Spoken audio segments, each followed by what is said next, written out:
April 8, 1943. 27,000 feet above the patchwork fields of Normandy, France, the sun barely pierced the thin layer of cirrus clouds, scattering shards of light across the metallic sheen of German aircraft. Oberlieutenant Karl-Heinz Weber, a seasoned Luftwaffe ace with 20 confirmed kills, gripped the throttle of his Focke-Wulf Fw 190 tightly. His fingers ached despite the gloves, tension, cold, and the bitter knowledge that the enemy below was unlike anything he had faced. The Mosquito, a British de Havilland creation, glided beneath him with near ethereal grace. Its wooden frame, deceptively light and fragile in appearance, hummed a smooth, confident note against the roar of the Focke-Wulf Fw 190's BMW 801 engine. Karl-Heinz squinted through the cockpit canopy, seeing the twin-engine, twin-tailed silhouette cut through the spring air with a speed that defied reason, 400 miles per hour in climbing, effortlessly.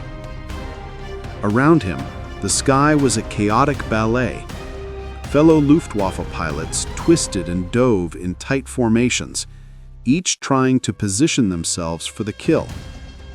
Major Erich "Booby" Hartmann's squadron leader, voice crackling through the radio, barked commands. "Flank left, don't let it escape, keep it in sight." But the Mosquito darted with uncanny agility, weaving through the layers of clouds, slipping like smoke through the Focke-Wulf's iron grip. Karl-Heinz banked hard to follow, feeling the strain of centrifugal force press against his chest. The wooden Mosquito below seemed almost alive, dancing through the sky in ways his trained eyes couldn't predict. He adjusted his aim, a bead of sweat trickling down his temple. His 20mm cannon sights aligned, but every time he pulled the trigger, the Mosquito adjusted, slipping past the bullets like a phantom. He remembered the briefing earlier that morning at the airfield near Beauvais. Intelligence had flagged a fast reconnaissance aircraft, but no one had warned them it would be made of laminated wood, equipped with minimal armor, and still capable of outrunning Germany's most advanced fighters. The thought gnawed at him. How could a wooden plane, virtually defenseless, challenge the apex predators of the Luftwaffe? From below, the Mosquito's co-pilot, Flight Lieutenant James Hackins, leaned over the flight instruments, eyes scanning the horizon. "They're right on our tail," he murmured, voice calm despite the danger. Navigator Wing Commander Alan St. John adjusted the trim tabs, coaxing the aircraft into another smooth banking dive.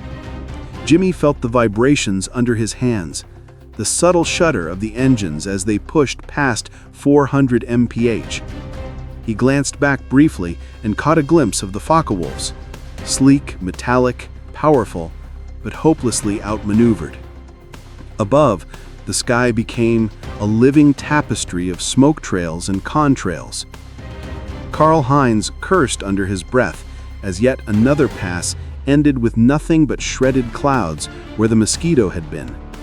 His wingman, Lieutenant Dieter Klein, tried a high-speed intercept from the opposite direction, only to come up empty as well. Panic was not permitted, yet adrenaline surged, sharpening every sense. The Mosquito was a ghost, a whisper of movement, challenging the very pride of the Luftwaffe. The wind buffeted Karl-Heinz's cockpit as he dove in desperation, eyes locked on the elusive target. His voice, almost instinctively, carried over the radio. "How is this possible? It's just wood." There was no answer, only the hum of engines, the distant rattle of anti-aircraft fire far below, and the realization that today, technology alone could not guarantee victory. Below the thin veil of clouds, the Mosquito carved a path through the sky with a precision that felt preternatural.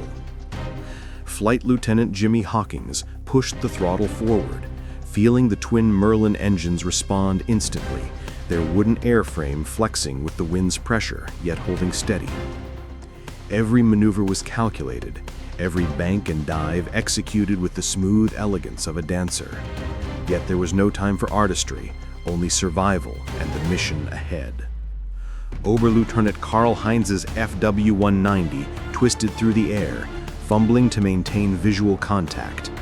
He had flown hundreds of sorties, faced Spitfires over the English Channel, P-38s over North Africa, but nothing had prepared him for the Mosquito.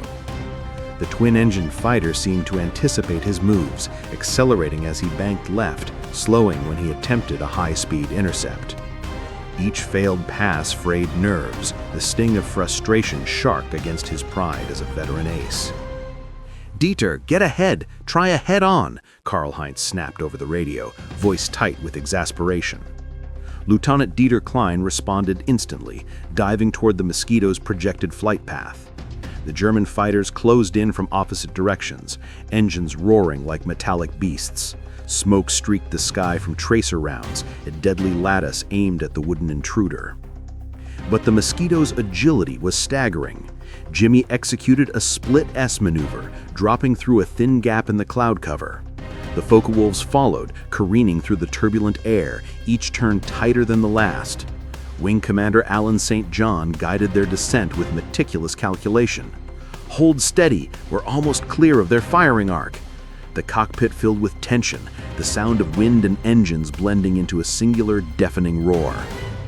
Karl-Heinz cursed under his breath as his guns spat fire, each round tearing through the thin air but missing their mark. "It's impossible!" he shouted. Around him his squadron was scattered, each pilot struggling to make sense of how a lightweight wooden aircraft could evade a machine designed for domination. This wasn't skill alone, this was innovation, ingenuity, and a kind of audacity that mocked the Luftwaffe's pride. Below, Jimmy glanced back at the chaos above. The Focke-Wulfs were relentless, but their predictability betrayed them. He banked hard, slipping through a narrow corridor between two German fighters, the wind roaring like a living thing. The wooden Mosquito frame groaned, yet remained unyielding. Every jolt of turbulence, every evasive turn felt like a whisper from the designers in Britain, an answer to the technological arrogance of the Luftwaffe. And then, at 28,000 feet, the Mosquito executed a maneuver that stunned the Luftwaffe pilots. A high-speed climb paired with a sudden barrel roll, disappearing into the clouds as if swallowed by the sky itself. Karl-Heinz skidded across the heavens, clutching the controls, his knuckles white. Where did it go?" he muttered, disbelief cutting through his trained composure. The remaining Focke-Wulfs hesitated, scanning the void for any sign of the elusive adversary. The wooden Mosquito, almost impossibly, had turned the hunt into a game of ghosts and shadows. Above the Normandy fields, the Luftwaffe's finest found themselves outmatched, not by firepower, but by ingenuity and daring. A revelation that would haunt their reports for weeks to come. The chase was far from over, yet in this moment, the sky belonged to the British wooden Phantom. The sky over Normandy had transformed into a swirling arena of speed, smoke, and tension. Oberlieutenant Karl-Heinz Weber's eyes burned with disbelief, his Fw-190 trembling under the strain of repeated high-G maneuvers. Around him, the remnants of his squadron struggled to maintain formation, their pride battered by a wooden adversary that defied logic. "Formation breaking down!" Major Eric Hartmann's voice crackled sharply through the radio. "Stick to the target, do not let it escape."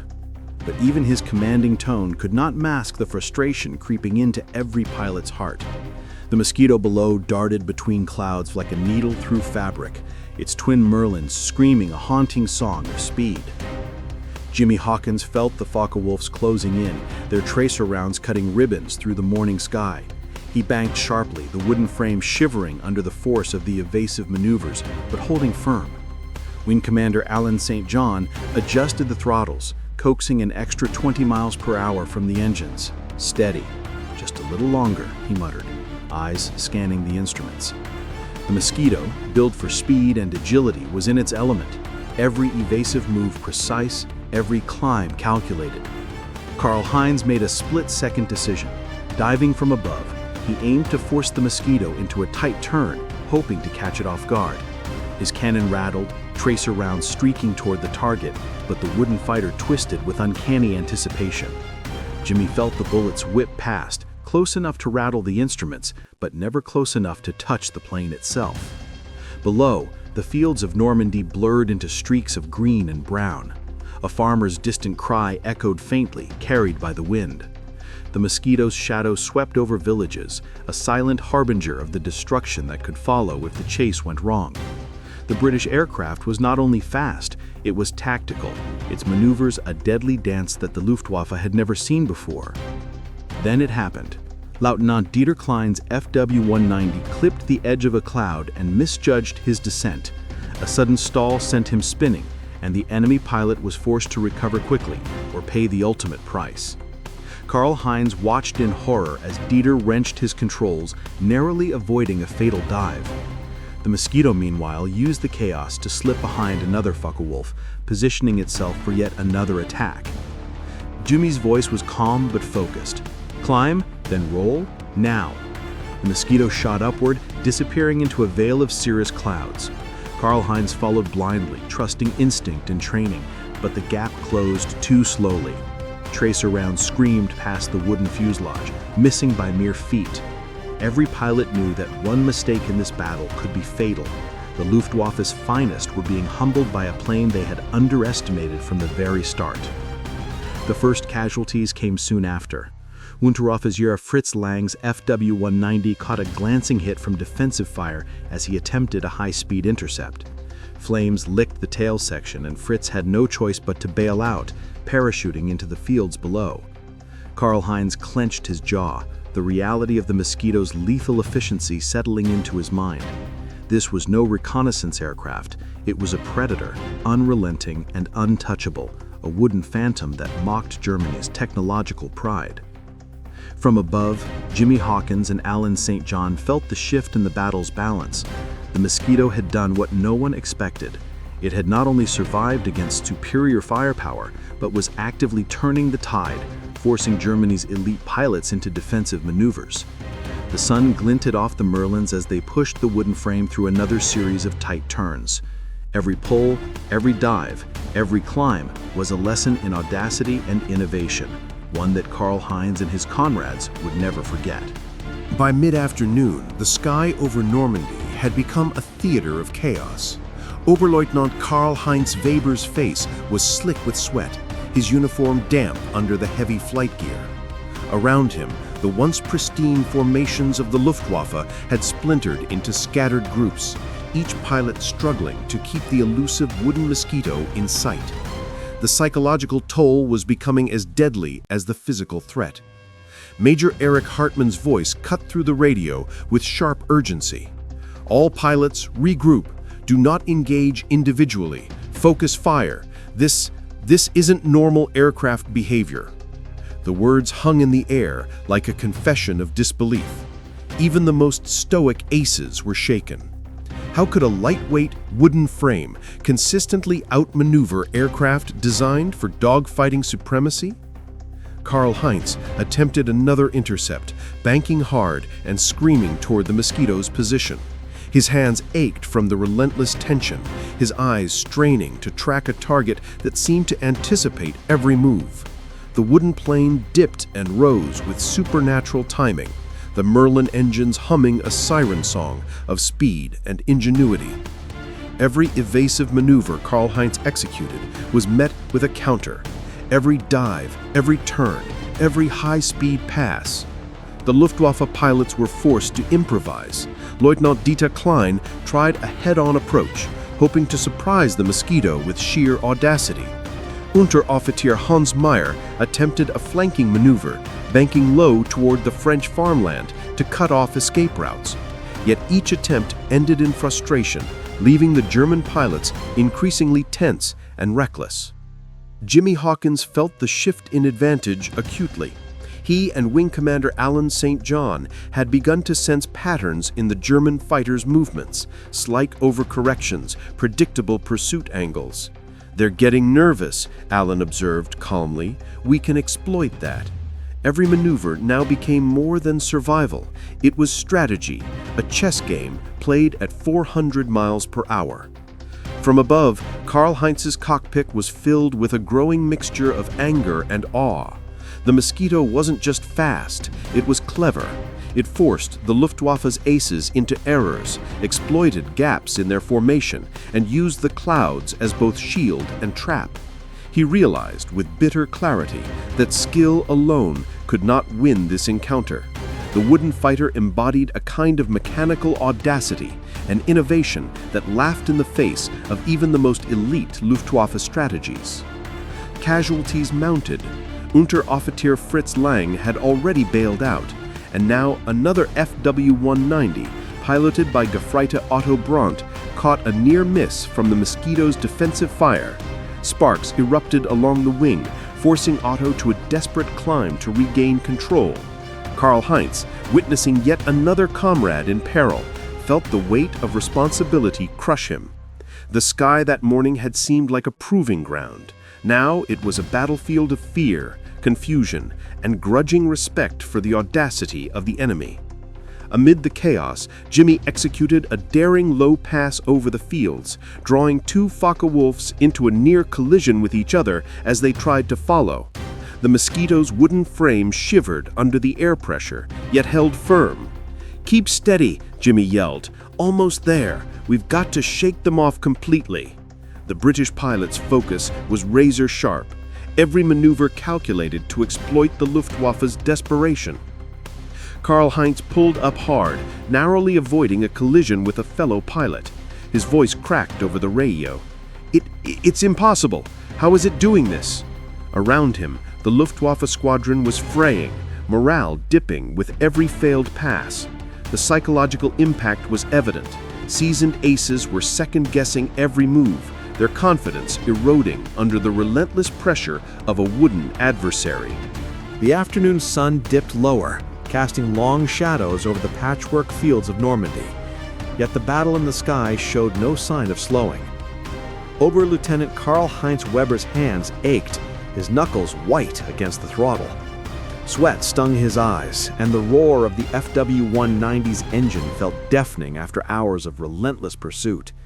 He was running out of options, and running out of patience. The Mosquito, meanwhile, glided with deceptive ease. Jimmy Hawkins and Wing Commander Alan St. John had begun their final sequence, a daring maneuver designed not just to escape, but to humiliate the Luftwaffe's pride. The twin Merlins screamed as the aircraft dived toward a cloud bank, then performed a sudden vertical climb, vanishing into the cotton-like veil as though it had never been there. Karl-Heinz followed instinctively, banking hard, eyes straining through the haze.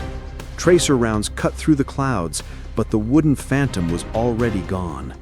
He cursed, spinning the throttle to gain altitude, only to find empty sky ahead.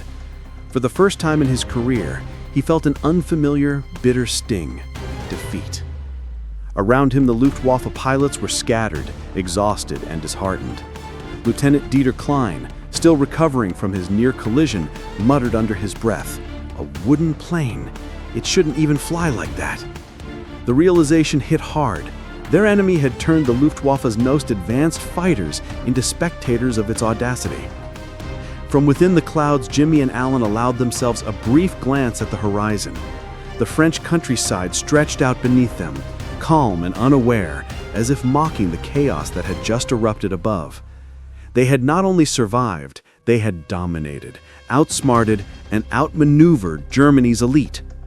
The wooden frame of the Mosquito had done what technology, training, and pride could not. When the Fw-190s finally broke off pursuit, Karl-Heinz could only stare at the empty sky, his pride wounded more than his body.